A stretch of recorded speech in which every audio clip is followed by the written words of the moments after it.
Moving on to the next session, I would like to invite Dr. Zahra, Assistant Professor, St. Stephen College, to invite our keynote speaker. Over to you, Dr. Zahra.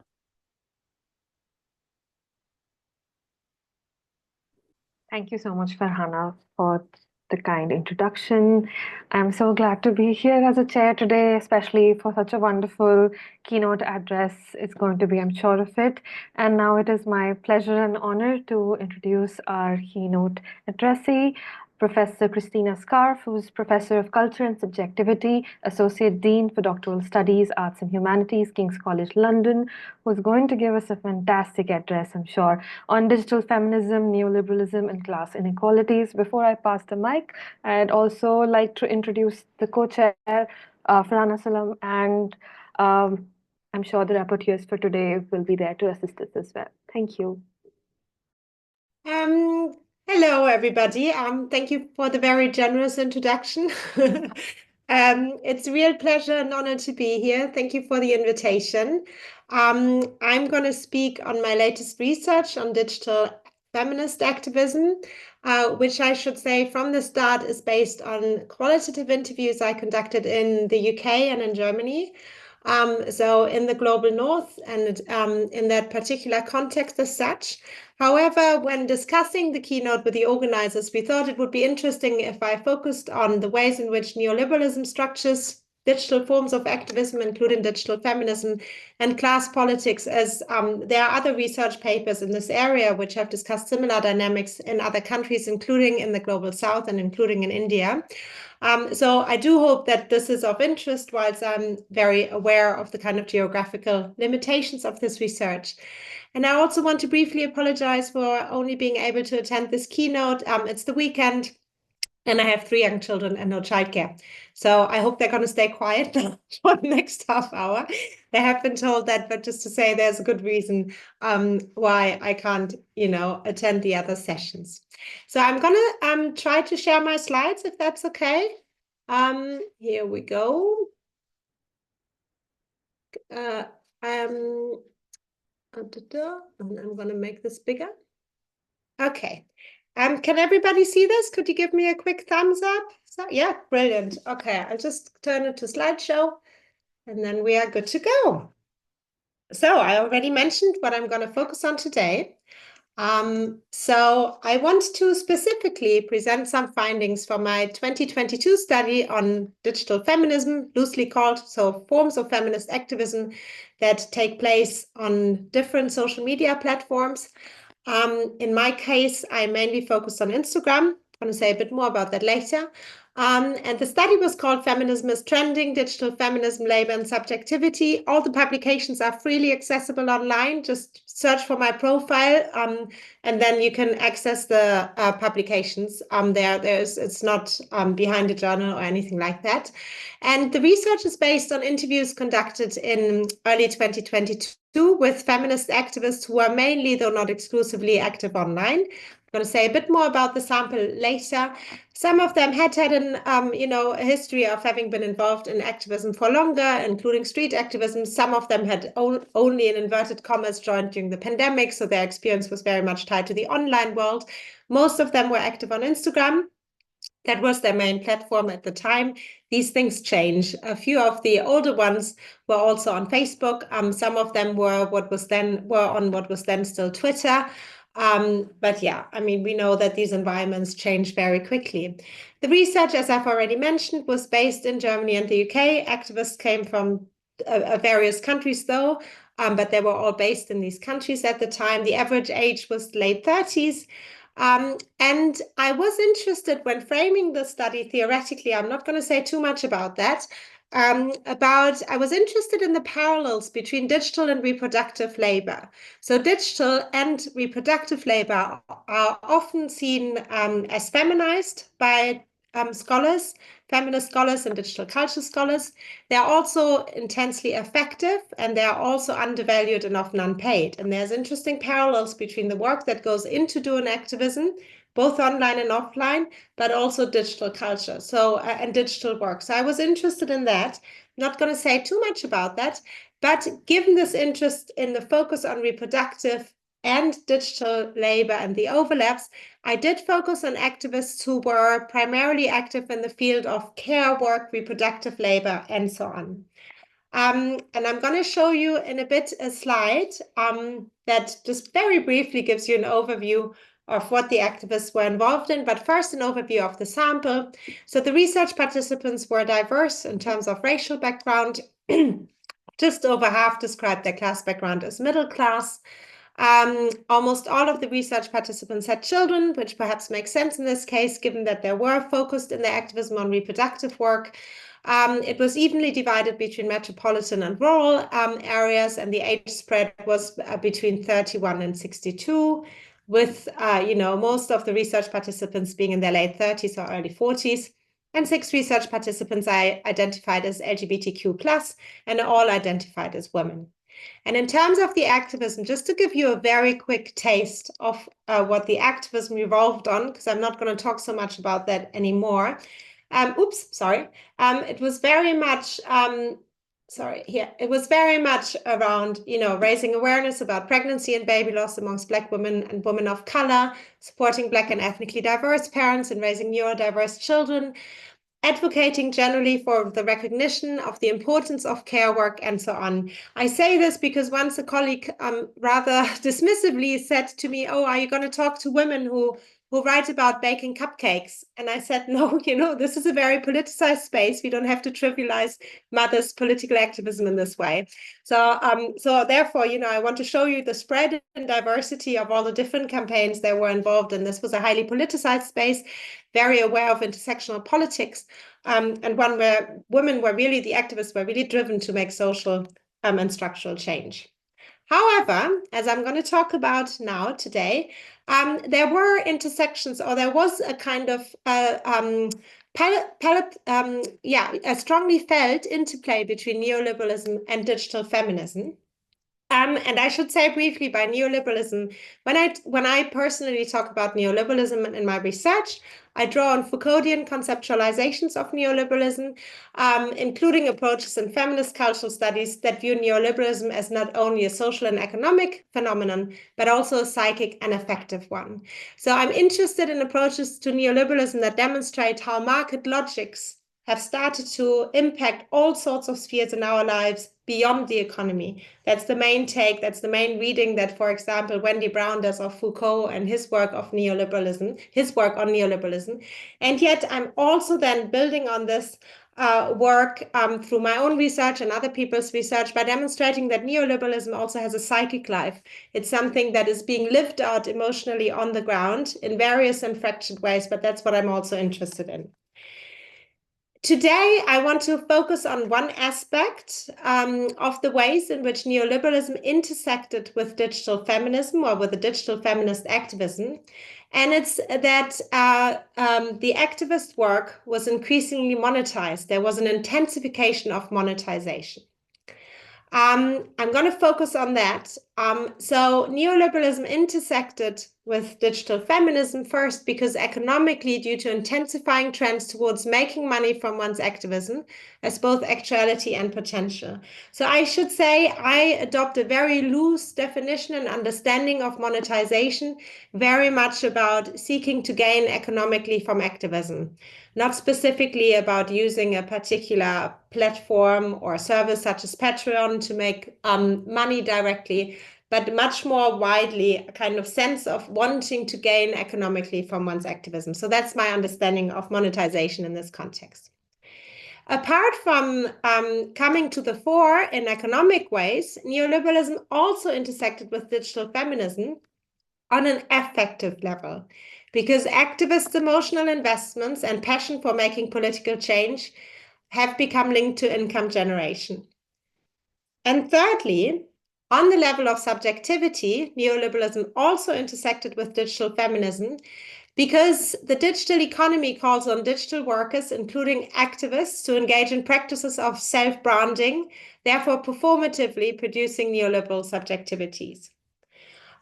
This is part of a paper I wrote. Like I said, it's really accessible. If you're interested in that, you can read more about it, because today I mainly want to talk about the first point, the ways in which monetization kind of was a feature in the interviews. However, I also talk about the affective and subjective levels in the paper in more detail, in case you're interested in that. So, crucially, I should emphasize that, the interplay between neoliberalism and digital feminism is not absolute. It's a structuring force. I describe neoliberalism as a structuring force and not something that is fully determinative. So I hope that I'm not providing a deterministic account, and yet one that takes neoliberalism seriously as a structuring force. So, the intensification of monetizing feminist activism. To be sure, feminists earning an income from their activism is not a new phenomenon. Digital feminists have done, feminist activists have done that for a long time. We all know that activists have to eat and make a living. So I should also say I'm not interested in critiquing, activists who try to make money from their activism. But what I'm interested in is the ways in which the potential or the actuality of making money from one's activism, in which this has intensified. And I believe that's very much linked to the neoliberal digital economy that digital activism is embedded in. So digital feminists can leverage their activism in various ways to generate income. Like I said, this is not a new trend, but as I seek to show, one that has intensified. So several research participants had made money from their activism by, for example, making a living from blogging. So these were the older ones, perhaps, as you can tell, when blogging was still a big thing, not so big now anymore. Others had gained paid employment due to the knowledge and expertise they had acquired when doing activism online. Karen, these are all pseudonyms, and Sarah had similar experiences. Their current employment came about because of the knowledge, connections, and know-how accumulated in their activist work. Later, when I talk about class politics, I will point out, that the ability to capitalize on one's work is classed and racialized. Was noticeable that these research participants were white, for example. So that's just to point to the intersectional dimensions of that. Other research participants described how their activism had enabled them to further existing careers. The research participants' activism allowed some to build a reputation. This was particularly helpful to those who are freelancers or precariously employed. So they suddenly had a bigger following online, which also meant, they could talk about their work in different ways and had further reach. As I've already mentioned, the research participants' experiences raised the question of who can capitalize on activist expertise to further their careers, and the extent to which the ability to mobilize what Radchichi has termed activist capital is racialized and classed. I'm going to talk about the class aspects a bit more in detail later on in the presentation. So interestingly, the research participants were absolutely aware of the economic facets of the activist work. Indeed, the potential to make money from one's activism was discussed by many. So at the time of interview, Maya, for example, had recently left full-time employment to pursue her activism full-time. So you can see here a quote. I'm not going to read it out at length, but yeah, she had a very secure, well-paid job, which she left. And she said, as an Asian woman, you don't just chuck it all for zero income to start your own business as a speaker. So there were some activists who really very actively pursued activism as a form of also income generation, whilst being absolutely, politically motivated to do so. Indeed, many research participants contemplated generating an income from their activist work. As I have mentioned in the preceding part of the presentation, they had become involved in digital feminism because of a passion for making change. I said that they were all really politicized and wanted to make change. So they did not set out to make money from their activism. Interestingly, however, the potential to monetize one's activism was discussed in many interviews. It was very much in the air. So that's what I found very interesting. It wasn't just a few activists who tried to make money from their activism or who even, like Maya, had quit, rather stable jobs, but it was something that was thought about and actively pursued by, I think, 28 out of the 30 research participants. Don't quote me on that. That's what I remember off the top of my head. I will state that in more detail in my paper. So by illustrating the various ways in which the research participants sought to capitalize on their activism, I hope to have shown that monetization is not a marginal but quite a central phenomenon in these forms of digital political activism. I'm aware of time, so I'm going to move swiftly to talk briefly about some of the class politics of digital feminist activism. So existing scholarship, I'm not going to read these quotes out at length, but some scholars have argued that platforms such as Twitter at the time, they have low financial and technological barriers to entry, and therefore ordinary people can engage in public speech. And that's true. Of course, it's not as ring-fenced as mainstream media. However, other research from around the world, including Paramita Payne's analysis on the Me Too movement in India, have demonstrated that the voices of middle-class women, urban women, are overrepresented in these spheres. And generally, I think we need to take class much more seriously in terms of it's not just about free access and having to pay for, to be on a platform or having access to a mobile phone. It is also very much about that, but it's also about having the know-how and cultural capital to do that. So I want to very briefly talk about that to widen our understanding of class politics and how they might come to play out in these digital context of digital culture. We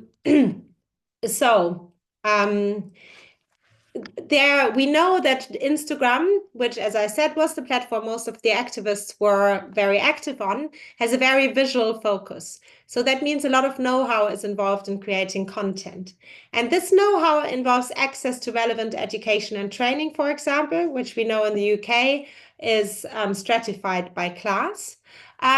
So it raises questions about the visual focus of Instagram and the kind of cultural and creative capital you need to produce visually appealing content. Raises questions about the kind of people that can easily set up digital feminist campaigns, even when access to platforms is free of charge and widely available through a range of devices to those people who have these devices and an internet connection.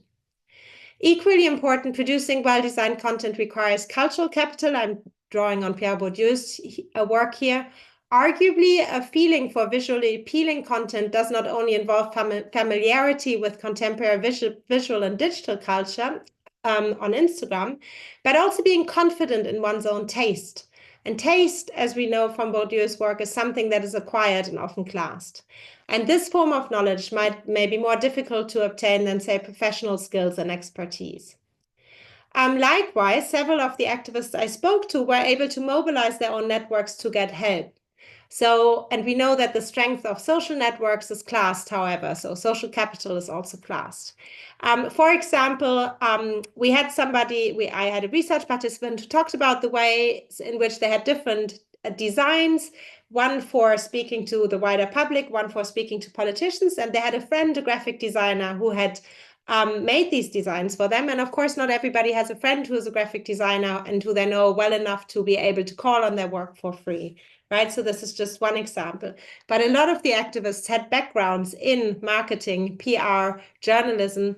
Often many had higher education. So a lot of them were very good with words, very digitally savvy, technologically savvy. And what I want to point out is that these skills are also class. It's not that we can, because we all have, if we have free access, and I realize there's a barrier in terms of devices, but even once we have access to the platforms, it's not that class barriers cease to exist. It's then also about having the confidence, the know-how, technical, visual, cultural skills, and so on to produce visually and culturally appealing content.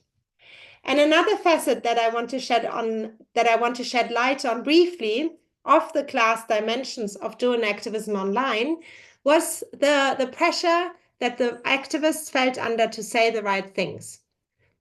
So many research participants suggested that there was a requirement to be knowledgeable when taking part in online feminist activism. And this resonates very much with findings from Katrin Schindels and Akane Kanai's research on feminist digital activism, conducted in Germany and Australia, respectively. So these pressures seem to have intensified and relate to a wide range of competencies, including platform literacy, so knowing the platforms, but also linguistic skills. So, for example, German activists had to know abbreviations that stemmed from the English language, often had to read English text and so on, to be able to follow the discourse and the discussions online. And obviously, not everybody has these diverse language skills. So research participants also told me that they spent a lot of time drafting content and they shared a fear of getting it wrong, which often resulted in self-silencing. They were afraid of saying the wrong thing and then being publicly criticized for it. This was particularly strongly felt by working class and Black women in the sample, who felt that if they had just made this one mistake, they'd be out. They felt their so-called bubble, their network was kind to them, but if they just said the one wrong thing, they'd be out. And we do need to ask then critical questions about how learning and education is framed in these contexts.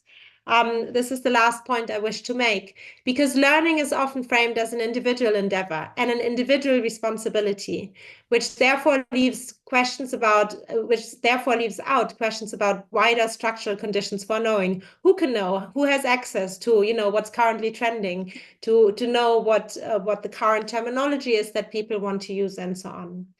Beverly Skaggs talks about the ways in which the accrual of value is one of the key mechanisms in which class inequalities perpetuate themselves. I won't have time to go into that in so much detail, but if you're interested in that, you can read my article.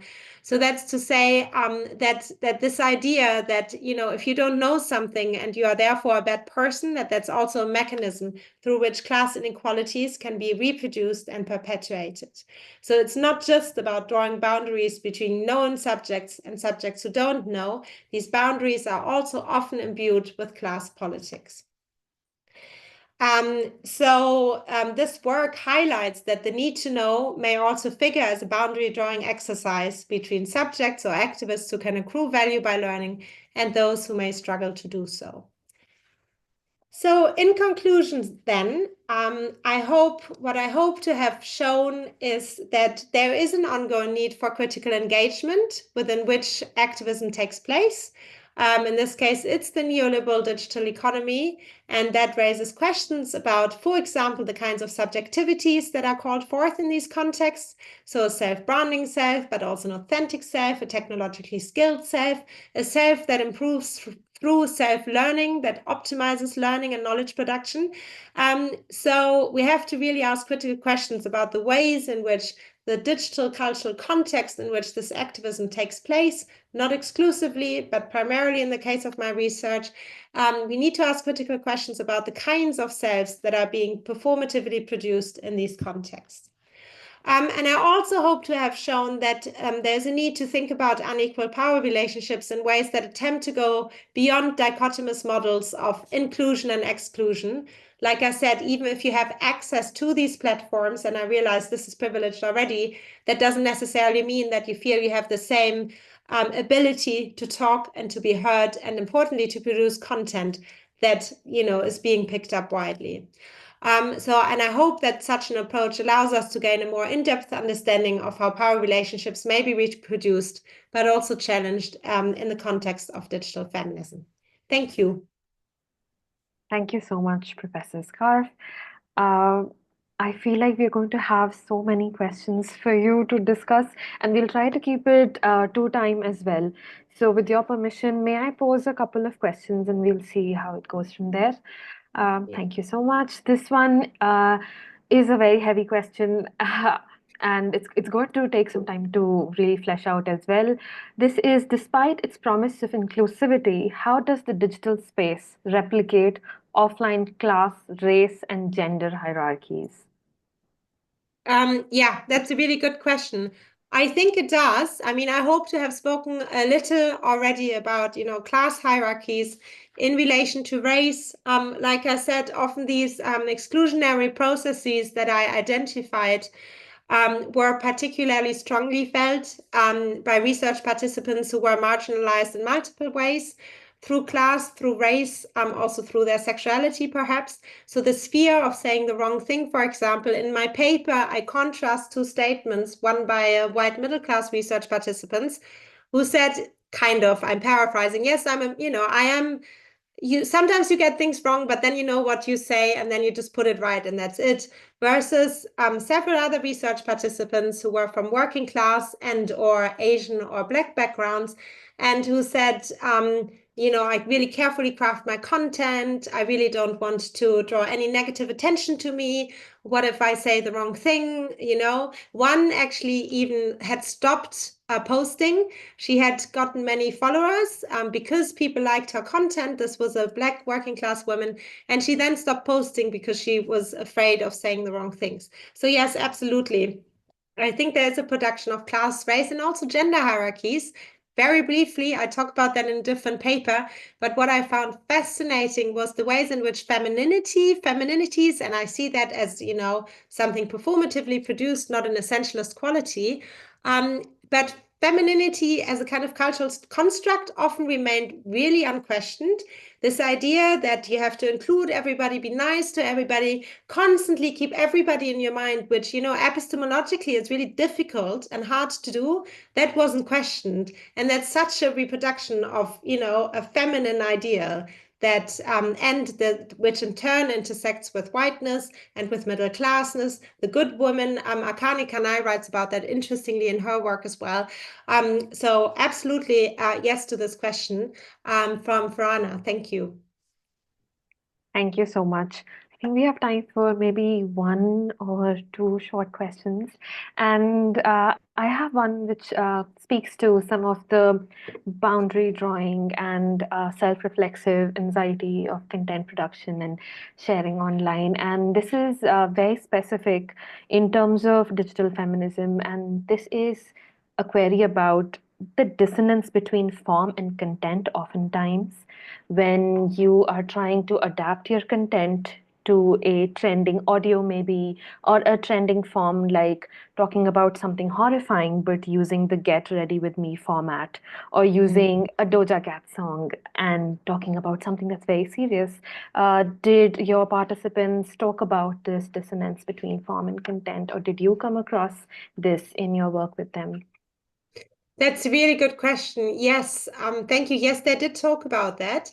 They talked about ever-changing trends. So at the time of the research, and it really dates it, it's interesting how quickly that changes. Reels, Instagram had just started pushing for Reels. So they talked about the ways in which, to kind of satisfy the algorithm and to keep your followers and your visibilities, you had to now produce content through Reels. And they found that difficult, in terms of, the technological know-how and all that, but also they didn't feel it was always the most appropriate form, like you say, to talk about some really difficult issues. Sometimes just a longer text might have been more appropriate. So yes, absolutely. Thank you. That's an excellent question. Yeah. Thank you so much. Unfortunately, we seem to be running out of time, and I only have time to really thank you so much for such a diverse and engaging research talk and for sharing your research with us. I'm sure people are going to email you after to continue the Yes. conversation. Over to you, Farhana, if you want to add something. Okay, I would like to thank Professor Scarf for the wonderful discussion and also the time that she has given us, and also thankful for you to chairing this session. Thank you, Dr. Zahra. Thank you so much. Thank you so much. Enjoy your conference, and please feel free to get in touch. I'm very responsive on email.